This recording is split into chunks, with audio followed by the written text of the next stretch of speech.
Muito bem, irmãos. Feliz sábado a todos. Feliz ano novo. É um prazer voltar ao meu querido GAC de outros tempos.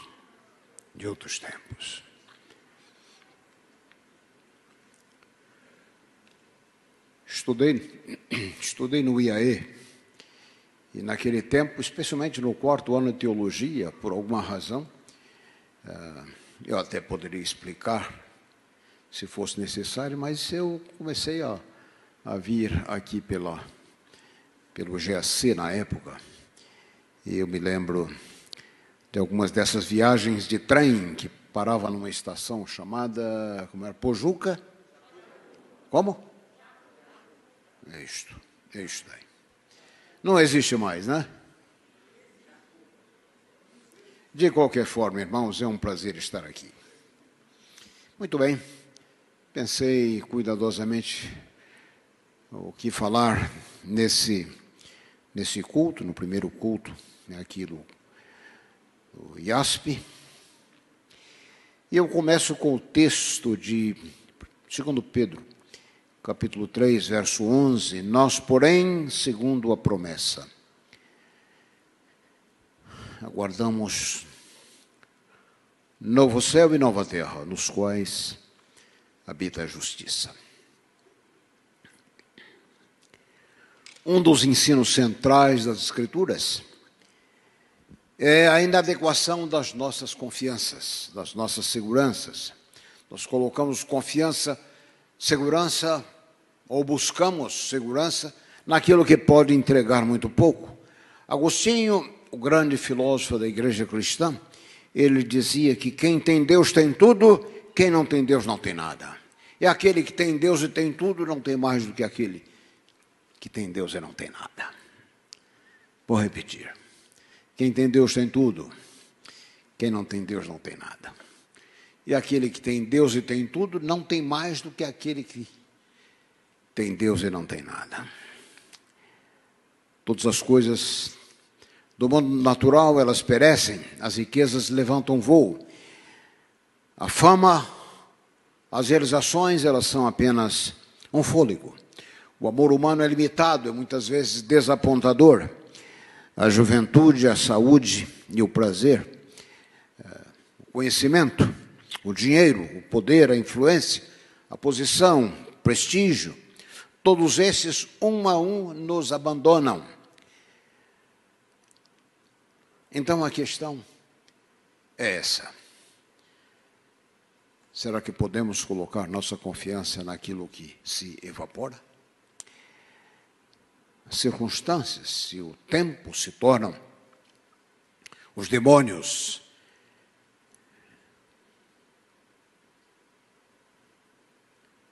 que condenam as nossas falsas seguranças.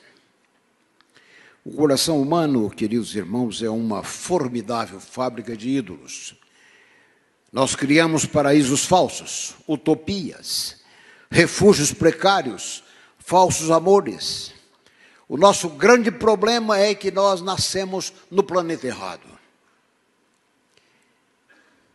Uma ocasião eu disse isso para alguém e a pessoa disse, não, nós nascemos no planeta certo. Eu disse, em que planeta você está vivendo? Isso não é o planeta Terra.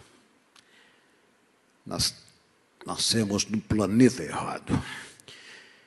O planeta que fugiu ao plano divino. Assim, eu gostaria de, nessa manhã, queridos irmãos, relembrar essas coisas. Mesmo quando nós alcançamos aquilo que a gente pretendeu ser nossa felicidade, a nossa felicidade nunca é completa. Porque, afinal, nós teremos que essas coisas que nós gostaríamos de ter, quando nós as alcançamos, a gente percebe que elas não entregaram aquilo que a gente havia julgado. Assim, eu gostaria, na introdução, de dizer, não faça a sua felicidade depender daquilo que você pode perder. Não faça a sua felicidade depender daquilo que lhe pode ser tomado. se nós formos realistas, mesmo nos nossos melhores momentos, eles são ensombrados por uma aura de tristeza, sabendo que eles vão passar. Os vultos do Antigo Testamento, os vultos das Escrituras, eles perceberam isso aí. Você se lembra, por exemplo, de Abraão, o pai da fé. Abraão deixou Ur dos Caldeus, um dos berços da civilização antiga, e, sob o comando de Deus, ele chegou à terra prometida. Mas o curioso é que Abraão chegou, mas não chegou, porque ele não habitou em casas, não fez casas, diz o livro de Hebreus. Ele habitou em tendas, era o seu manifesto. E o livro de Hebreus diz que ele aguardava a cidade que tem fundamento, cujo autor e consumador é Deus. Você se lembra de vários outros? Você se lembra de José? José, eu gostaria de introduzir José como aquele príncipe que mudou o Egito, mas o Egito não mudou José. Que extraordinário! José mudou o Egito não mudou José. Que desafio! Eu preparei um sermão recentemente sobre a grande nuvem de testemunhas que nós encontramos no capítulo 11 do livro de Hebreus. É como se esses vultos das Escrituras nos observassem, estivessem nos fixando em nós. A vitória deles é um estímulo, é um desafio, mas também um tipo de julgamento. José, eu repito, mudou o Egito. O Egito não mudou José. E nos últimos versos do livro de Gênesis, ele chamou os seus parentes e ele os fez prometer de que os seus ossos não permaneceriam ali. Fez com que eles jurassem, juramento solene. Ele sabia que ele não pertencia ao Egito. Essa é uma forma, um outro manifesto de dizer que o seu lar não era ali, não era também naquela terra prometida dos judeus. Mas o certo é que no capítulo 17 do livro de Êxodo, nós temos numa daquelas mensagens telegráficas das Escrituras dizendo que Moisés cumpriu a promessa que ele havia feito, que os seus antecessores haviam feito a José, e ele levou os ossos de José do Egito. Que extraordinário testemunho. Assim, queridos, nós encontramos Abraão, José e tantos outros. Encontramos o próprio Moisés, que o livro de Hebreus diz que quando chegou o momento de ele tomar a sua decisão, é dito que ele preferiu sofrer por um pouco de tempo com o povo de Deus, do que por algum tempo ter os prazeres do pecado. E diz o texto ainda que ele não se intimidou com a ira do rei. Ficou firme como aquele que vê o invisível. Ver o invisível é talvez a nossa grande necessidade. Nesta manhã, depois dessa pequena introdução, eu quero falar de 7 razões que fazem do céu o lar ideal. As Escrituras dão testemunho. Nós encontramos essa verdade expressa nas palavras sagradas, 7 razões que farão do céu o lugar ideal. Em primeiro lugar, o céu será o nosso lar ideal. Razão, uma delas, nós teremos um corpo novo. Um corpo novo. O nosso corpo atual se cansa, sente dores e se torna enfermo. Os manuais médicos dizem que uma pessoa pode ser acometida de 128 tipos diferentes de câncer. Imagina. Encontrei hoje com a querida irmã Lígia, subindo ali, falou do seu esposo. foi vítima de uma síndrome da qual eu nunca ouvi falar. O meu querido colega de curso, o Helmut, nosso corpo atual envelhece. Olhe para o espelho, se você não crê nisso, veja as fotos antigas. Tem um amigo filósofo que, de quando em quando, ele me diz que, ao se olhar no espelho, ele diz: quem é esse velho que está me olhando? Nossos olhos escurecem, a audição diminui, surgem as rugas. O general Tempo, Fidel Castro, foi o líder de uma revolução vitoriosa na sua ilha, no ano de 1959. Você conhece a história. Castro mandou para o paredão, fuzilou, matou, prendeu, exilou.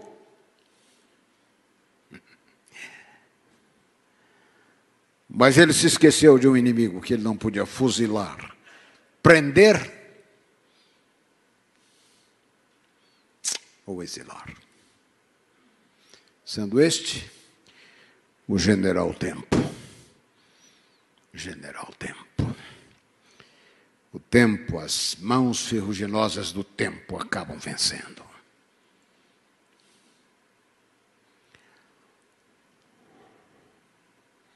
Tempo e gravidade acabam vencendo a todos. Eclesiastes, no capítulo 12, com um realismo quase cruel, nós temos a descrição do processo do envelhecimento, de metáforas poderosas, descritivas, de que, afinal, o tempo e a gravidade vencem a todos, para dizer, afinal, que o jarro de cristal, isso é a própria vida, se parte, se despedaça junto à fonte, em fragmentos que não podem ser reunidos. Teremos um corpo novo. Extraordinária mensagem. Teremos um corpo novo. Imagina, queridos irmãos, imagine, muitos não estão satisfeitos com o corpo que têm. Disse que 95% das pessoas não estão satisfeitos com o corpo que têm. E eu penso, às vezes, se partes do corpo pudessem ser vendidas em lojas e partes de carro, eu tenho a impressão que as filas dobrariam o quarteirão. Qual a parte que você gostaria de comprar? Alguns gostariam de ter um nariz diferente, cabelo diferente, pernas diferentes, altura diferente. Cirurgias caríssimas são feitas na tentativa de corrigir nossas insatisfações e camuflar as marcas do tempo.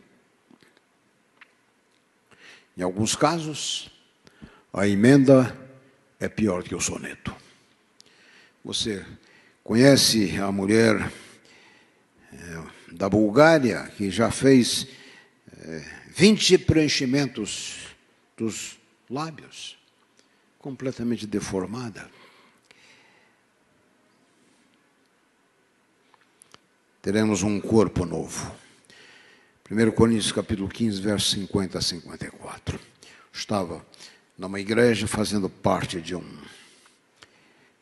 um painel. Então uma moça da audiência mandou um bilhete para mim. E ela dizia: pastor,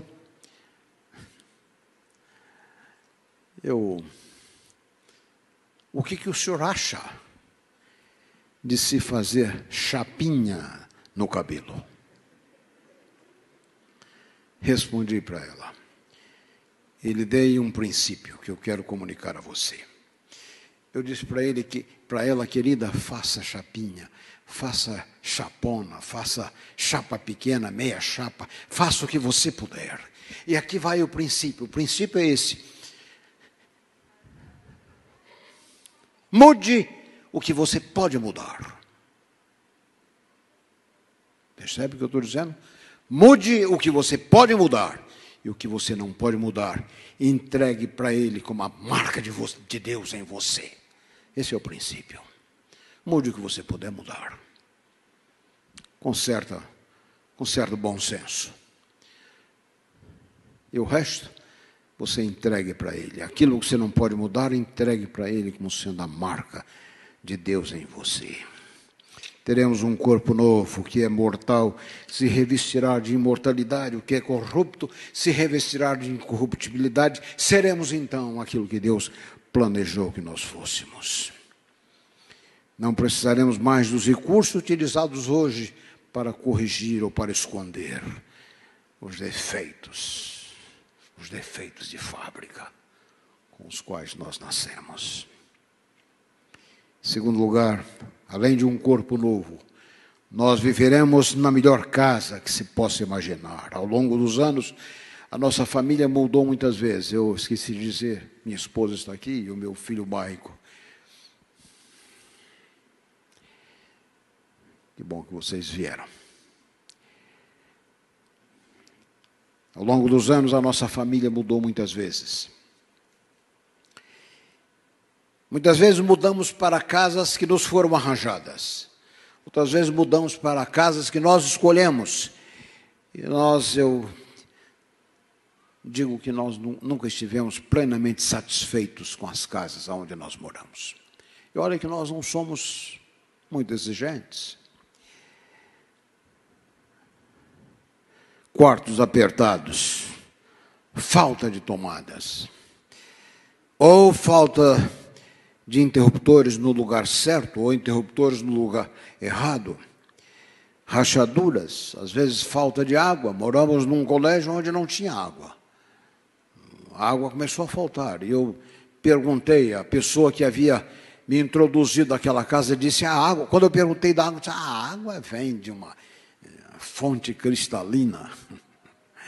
E um dia não tínhamos água. Eu perguntei, onde é mesmo essa fonte cristalina? E subimos um morro enorme.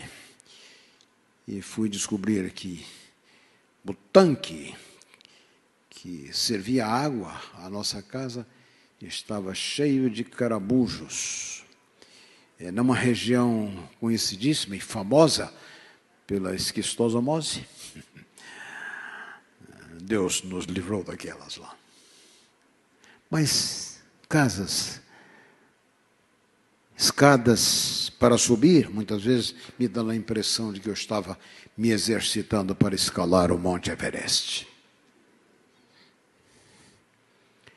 No Canadá, moramos numa casa que era partilhada com outras pessoas que viviam abaixo. A anarquia, a confusão. Aquela gente tinha o controle do ar, quente ou frio, e às vezes a gente estava lá, dependendo deles. O barulho, o cachorro que sujava o nosso quintal. Enfrentamos, às vezes, neve acumulada, muitas vezes até 1,5 metro, 2 metros de altura. Me lembro das madrugadas enregelantes com a minha esposa. Botávamos o carro para funcionar, as crianças dentro, ainda dormindo, e nós íamos tirar neve para sair, para chegar a tempo na nossa igreja, no centro de Toronto. Muitos não chegaram a ter uma casa. Eu me lembro aqui no colégio, aqui no NASP, a luta de alunos em sair do aluguel. Muitos atravessaram a vida com essa luta. Nunca conseguiram ter uma casa. Minha casa, minha vida era o lema de um recente programa de casa própria, sonhos que se tornaram pesadelos. Apartamentos mal construídos, com material ordinário, defeitos incorrigíveis. São João 14, verso de 1 a 4, Jesus empenha a sua palavra de honra numa promessa extraordinária. Vou preparar lugar para vocês. Podemos confiar em Cristo? Podemos confiar em Cristo. Ele tem, meu pai dizia, nos tempos das suas atividades como comerciante, quando ele descrevia uma palavra, uma pessoa honesta, ele dizia, ele tem ficha limpa e crédito na praça. Assim é Jesus. Ficha limpa, crédito na praça. Ele vai cumprir a sua promessa. No céu teremos a casa perfeita. Imagine se em 6 dias fez Deus esse mundo perfeito, complexo, belíssimo. Imagina se em 6 dias Ele fez isso que você partilha e vê, apesar de todas as dificuldades criadas pelo pecado. Imagina o que Ele não está preparando em 2000 anos, desde que a promessa foi feita. Corpo perfeito, casa perfeita, teremos alimento incomparável. Qual o melhor alimento que você já teve? Qual o melhor banquete do qual você já participou? Qual o seu melhor prato? Eu gosto muito de lasanha. Talvez você nunca se deu ao luxo de frequentar restaurantes sofisticados. Apocalipse 19, verso 9, afirma que nós nos assentaremos em sua mesa. O melhor alimento que será servido pelo próprio Jesus, vestido no avental de chefe, porque servir é a sua especialidade. Alimento perfeito. Alimento perfeito. E naquela mesa ele disse: virão pessoas do Oriente e do Ocidente e se assentarão ali. Mateus 8, verso 11. O que mais me comove é que muitas dessas pessoas atravessaram a vida e não tiveram as 2.000 calorias necessárias para cada dia. Vivemos num mundo, ou partilhamos de um mundo, de crianças com os cabelos amarelados pela falta de proteína, de pessoas magérrimas. Quando ouvimos essa conversa, se Deus é justo, por que Ele permite a fome? Deus é justo. Deus fez um mundo capaz de suprir as 2.000 calorias que cada pessoa precisa. O mundo que Deus fez é suficiente para as necessidades de todos. Agora, o mundo não é suficiente para a ganância de alguns, que acumularam muito. Acumularam tanto que eles poderiam viver 100 vidas e não seriam capazes de gastar o que eles acumularam. Teremos o alimento perfeito.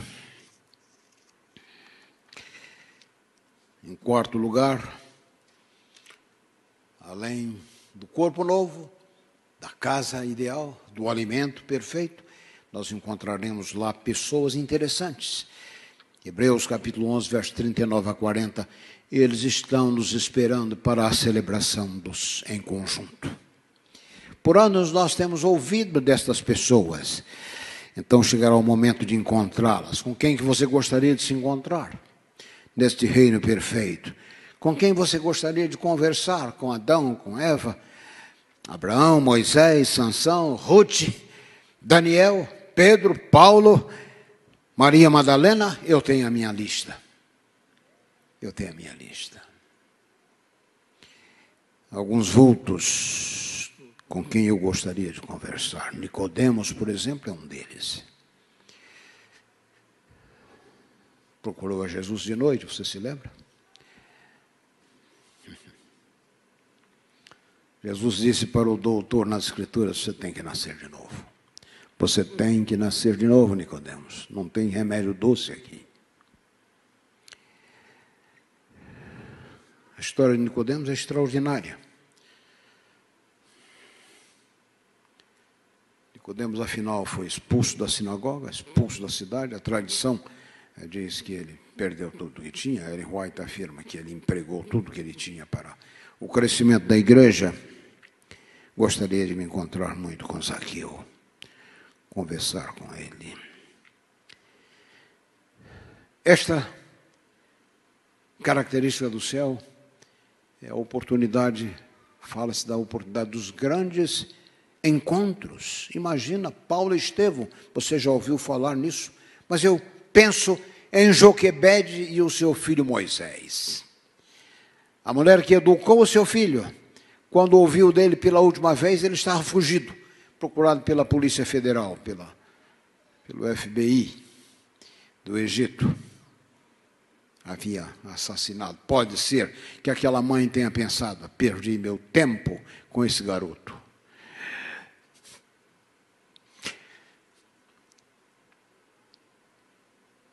Para descobrir que Moisés, pela graça de Deus, tornou-se um dos maiores líderes da história, não apenas bíblica, mas história humana, um estadista, um escritor.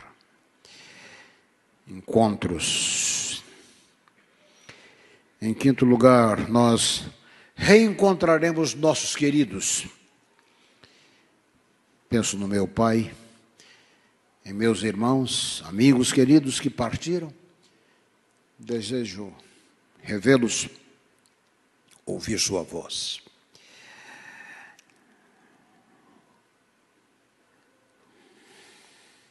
Rever sorrisos que eu nunca esqueci. Tocá-los. Eu tenho no meu escritório um quadro, um tipo de um muralzinho, com a fotografia de alguns desses amigos que foram ficando pelo caminho. E de quando em quando o meu filho, o Michael, ele entra ali no escritório, olha aquele mural, vê aquelas fotografias, então, no seu jeito simples de fazer perguntas, ele diz: pai, essa gente, esses aí, morreram mesmo ou eles estão só brincando? Para me colocar no seu nível, eu digo: eles estão brincando. Eles estão brincando, Michael. Chegará o momento de revê-los, de reencontrá-los. Você gostaria de se reencontrar com algum querido?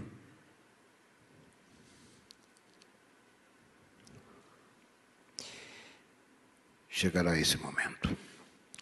O momento do reencontro para a festa dos séculos. 1 Tessalonicenses 4, 13 a 17, a trombeta soará, os mortos em Cristo ressuscitarão e nós seremos transformados. Que momento! Que momento!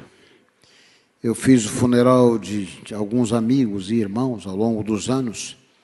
Chegará o momento do grande reencontro. Em sexto lugar, o céu será a terra do não mais. Apocalipse 7, 16, 17, 21, 4. Não mais fome, não mais desencantos, não mais lágrimas, não mais separações, não mais mortes, não mais cortejos fúnebres, não mais Covid.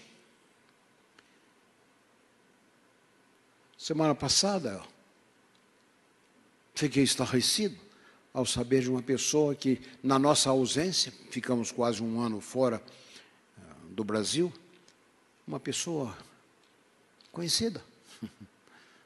Eu soube que ela havia falecido, vítima do Covid, a nossa secretária Marcele.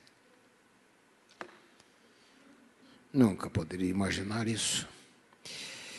Terra do não mais desencantos, não mais desapontamentos, não mais violência, não mais coisas impuras. Pense nas coisas que você não gosta aqui, que são contrárias à vontade de Deus. Elas não estarão lá, não haverá mais pecado. Apocalipse capítulo 21, verso 27. Faz algum tempo, as filhas do pastor Gustavo Pires da Silva, eu havia terminado o meu curso de teologia, não tinha chamado, e eu estava ali imaginando no velho e aí o que eu ia fazer com as minhas coisas. Então, nesse tempo, na tarde da noite que eu ia viajar, eu pensava em ir para a França. Naquele tempo era um tipo de ir para a França fazer um mestrado por lá. Bom, naquela tarde apareceu Gustavo Pires da Silva. uma figura inesquecível. Ali começou uma grande amizade. De fato, ele deve ter insistido para o chamado, e eu fui para a Bahia, de fato. Nós tornamos grandes amigos, grandes amigos. E agora, as suas filhas, que eu conheci pequenas lá em Salvador, há muitos anos, e a querida esposa do pastor Gustavo, a professora Edith, muitas vezes partilhei de refeições na casa deles. Mas as meninas, sabendo da minha amizade, da nossa amizade, elas pediram, pastor, agora em agosto vamos celebrar daquele ano lá, tem impressão que 2014. Vamos celebrar o aniversário, o 80º aniversário do meu pai. Nós gostaríamos que você fosse o orador, perfeitamente. Mas o pastor Gustavo adoeceu, seriamente, e fui visitá-lo num hospital aí em São Paulo. Estava pálido, muito magro, debilitado. Ele me mostrou a meditação que eu havia escrito para aquele ano, Encontros com Deus. Isso era por volta de junho, e em junho ele já havia lido todo o livro das meditações. E anotado, sublinhado, cores das diversas, sublinhado de forma diversa, com cores diferentes. O pastor Gustavo faleceu antes do seu aniversário. Encontrei com as meninas lá nos Estados Unidos e elas me entregaram uma carta. E a carta, um bilhete, elas diziam, querido pastor Amin, a celebração do aniversário do nosso pai foi apenas postergada. Mas você ainda é o nosso convidado para falar no evento. Quando li o cartão, eu esbocei um leve sorriso e pensei que estaremos, nesse tempo, num país melhor. E o único orador adequado naquele lugar é o próprio Jesus Cristo. Mas, se o senhor me permitir, eu darei o meu testemunho da vida do pastor Gustavo Pires, sua dedicação, dos congressos, das viagens, dos batismos que realizamos juntos, da sua amizade.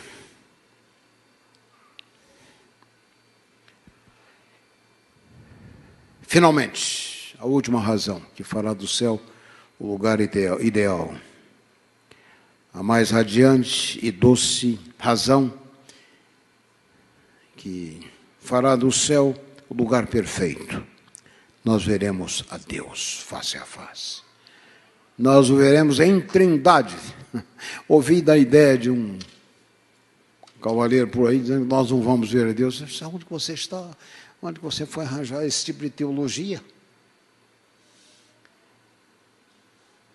Bem-aventurados os puros de coração, Jesus disse, eles verão a Deus. Veremos a Deus face a face. Em trindade, Pai, Filho e Espírito Santo.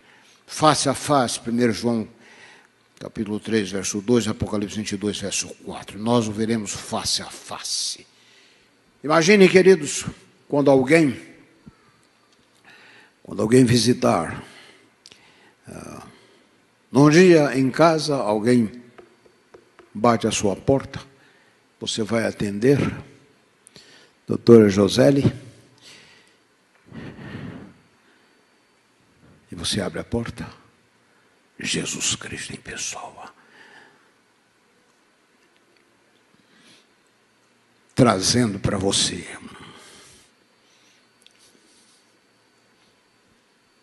um basquete de frutos, e ele vai dizer, ó, colhi para você. Está tudo bem aqui? Você está aqui, nós queremos que você se sinta bem.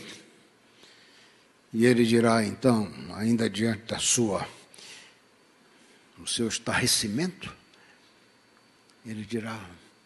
você dirá a ele dirá primeiro a você, eu vim para passar o dia com você. E você dizer, e o senhor tem tempo? E ele responder, José, aqui nós temos todo o tempo do universo. Todo o tempo. Nós o veremos face a face.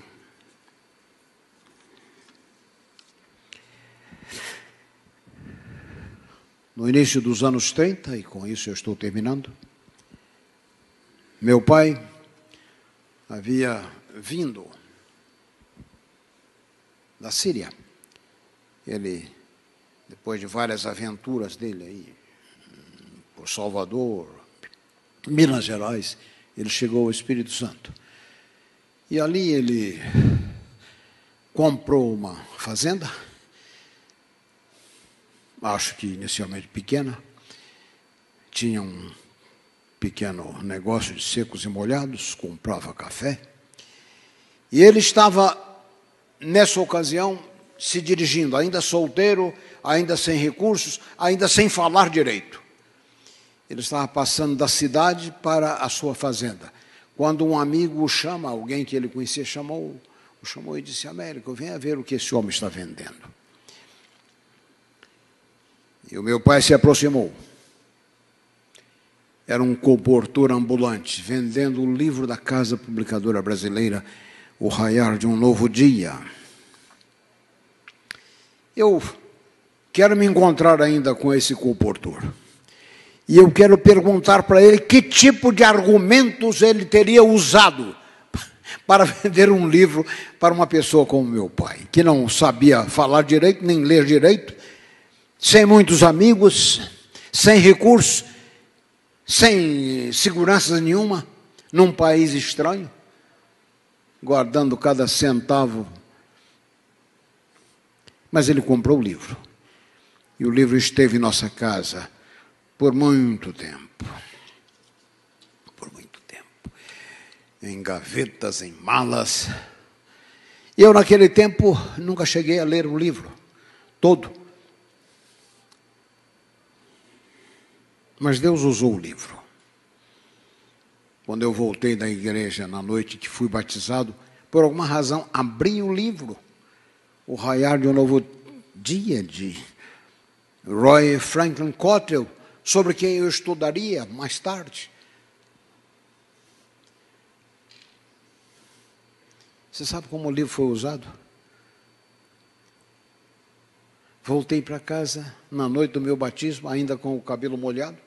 Eu abri o livro e sabe o que eu descobri? Que tudo aquilo que estava aqui no livro é o que eu havia estudado nos estudos bíblicos. Um tipo de confirmação. Pode não fazer muito sentido para você, mas para o garoto adolescente ali fez um enorme sentido. Deus estava confirmando com aquele livro o que eu havia estudado na série dos estudos bíblicos. O livro chamava a minha atenção. E a frase mais impressiva do livro era aquela que aparecia na face. E a frase dizia, a hora mais escura da terra é a que precede o alvorecer. A hora mais escura da terra é aquela que precede o alvorecer. Está você percebendo as trevas ao seu redor? Muito bem. A hora mais escura da terra é aquela que precede o alvorecer. Mas a conclusão do livro, o último capítulo, está no nível do sublime. Numa linguagem poética, descrevendo em português arcaico, o livro dizia, chegar a uma praia e descobrir que ali é o céu. Apertar-lhe a mão e descobrir que essa é a mão de Jesus, sentir-se revigorado com um ar perfeitamente puro e descobrir que essa é a posse da eternidade. O livro termina então com um forte apelo. Quereis viver numa terra onde não há mais acidentes, onde não há mais embriaguez, drogas, nem doenças, nem viciados, nem cortejos fúnebres, onde não necessitaremos mais de serviços profissionais, de médicos, enfermeiros, dentistas e advogados. Todos desempregados, viu, doutora? E os pastores também. Todos desempregados. Então vinde, o livro dizia. Quereis ser cidadãos de um reino onde não há mais monopólios, desempregos, cortes corruptas, injustiça, julgamentos injustos, asilos, pobreza, crime, polícia, tribunais, juízes ou penitenciária? Então vinde. E a lista dos males que estarão ausentes naquele país é fascinante. Vinde. As glórias do mundo por vir, o livro termina, serão coroadas pela presença de Deus. Jesus nos disse que quando essas coisas estivessem acontecendo, que coisa? Essas que ele descreve aí, no capítulo 21 de Lucas, quando elas estiverem acontecendo, levantai vossas cabeças. Nas crises, nós, em geral, curvamos a cabeça. Jesus disse, levantai vossas cabeças. Levantar a cabeça, a vossa redenção está próxima. Você está desanimado? Deixou-se vencer pelo cinismo?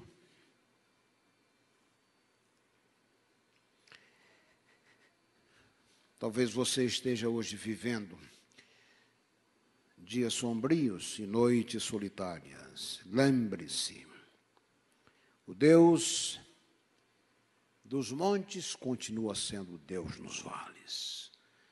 Deus dos dias claros continua Deus nos dias escuros. Cara ou coroa, Ele prometeu estar conosco. Está você hoje comendo o pão que o diabo amassou? Vou lhe fazer uma sugestão. Está você comendo o pão que o diabo amassou? A minha sugestão, experimente o pão que amassou o diabo, Jesus Cristo. Jesus Cristo.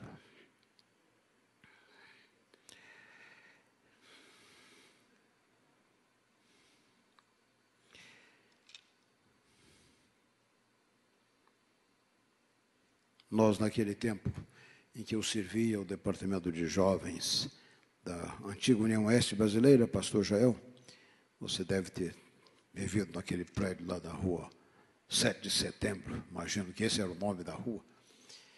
E moramos lá por algum tempo. Naquele tempo, eu servia o departamento MV, naquele tempo, não era JA, era MV.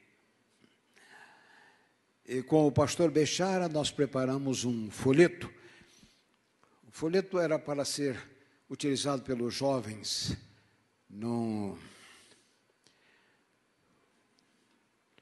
Posso me aproximar aqui? Cadê o Daniel aí? Posso, Daniel?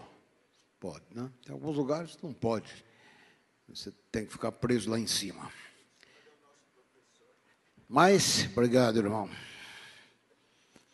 Fez cirurgia dos joelhos recentemente e ainda estou me recuperando disso aí. Mas fizemos um folheto. Ele foi escrito e publicado como se fosse um convite de casamento, publicado em papel linho, letras góticas. E o folheto dizia, você é convidado de honra para o casamento do príncipe herdeiro do universo, com a sua noiva a igreja, no castelo real da Nova Jerusalém. E embaixo, na esquerda, dizíamos,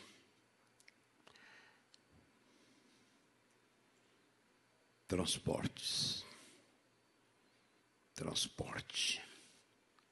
roupas e extras, tudo fornecido gratuitamente. E no canto da direita dizíamos, não falte. Não falte, querido, não falte. Deus abençoe você. Corpo novo, casa nova, perfeito. Alimento perfeito.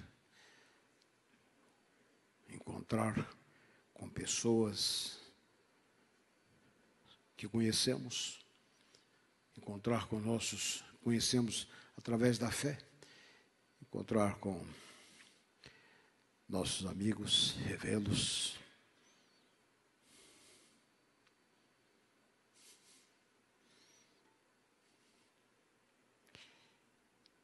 O céu será aterrado, não mais sofrimento, não mais lágrimas, não mais dor. E finalmente, nos encontraremos com Deus em Trindade, face a face. Eu quero acrescentar uma outra razão, e com isso eu termino. No livro Ministry of Healing, acho na página 476, Ellen White diz que na vida futura nós entenderemos que muitas das orações que não foram atendidas, elas serão contadas como as nossas maiores bênçãos. Está você hoje enfrentando o enigma de orações que não foram atendidas? Vamos entender. E não só isso, segundo a voz profética aos adventistas, nós contaremos o fato de que essas orações não foram atendidas. Contaremos isto como as maiores bênçãos. Entenderemos, então, o enigma das orações que não foram respondidas. Deus abençoe você, querido. Deus abençoe você. Deus abençoe você. Eu não sei qual é o plano para terminar, pastor. A oração. Quantos minutos nós temos aí para terminar? Tem 1 minuto ainda? 2 minutos? 1 minuto, ele disse. Bom, vamos tomar 2. Cadê a nossa pianista, a irmã Denise? Está aqui. Denise, vamos cantar o hino 430.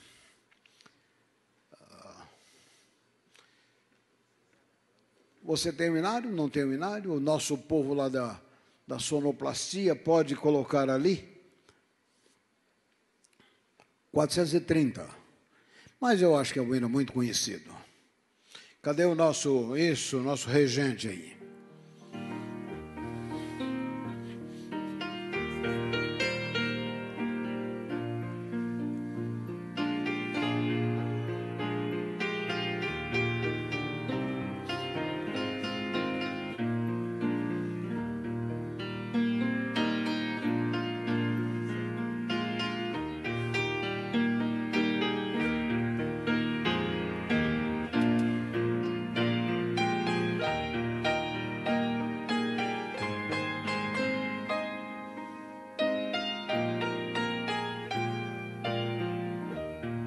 Vou pedir ajuda da igreja, eu não conheço bem, tá? Vamos cantar. Vamos cantar nessa peregrinação. Iremos para vai então raiar nossa eterna redenção. Como nos virá ao lar. Dentro em breve sim.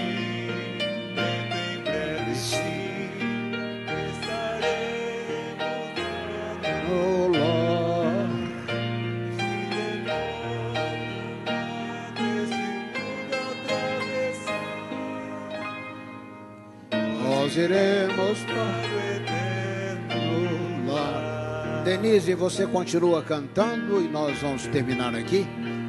Muito bem, mas eu quero dizer o seguinte: que melhor forma de começar o ano, se não afirmando a nossa esperança, nossa certeza, e viver à luz disso a cada dia. Corpo novo, casa perfeita, alimento ideal, conhecer pessoas das quais ouvimos falar, reencontrar nossos queridos,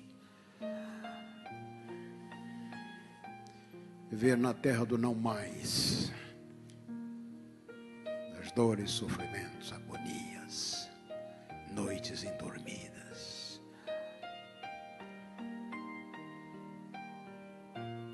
Recobre sua fé, querido irmão, querida irmã. Encontrar-nos com Jesus, com Deus, conhecer o Espírito Santo, entender os enigmas da vida,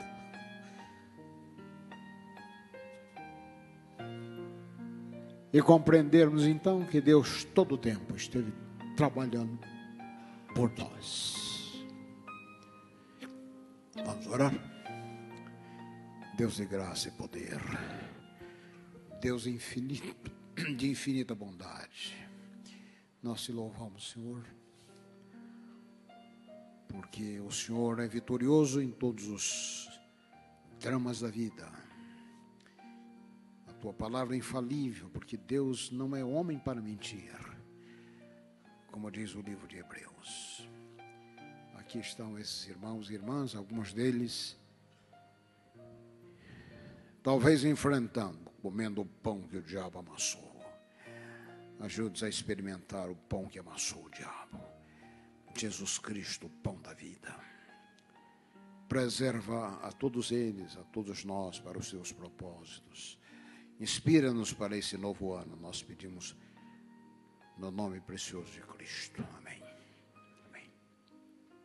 Deus abençoe você.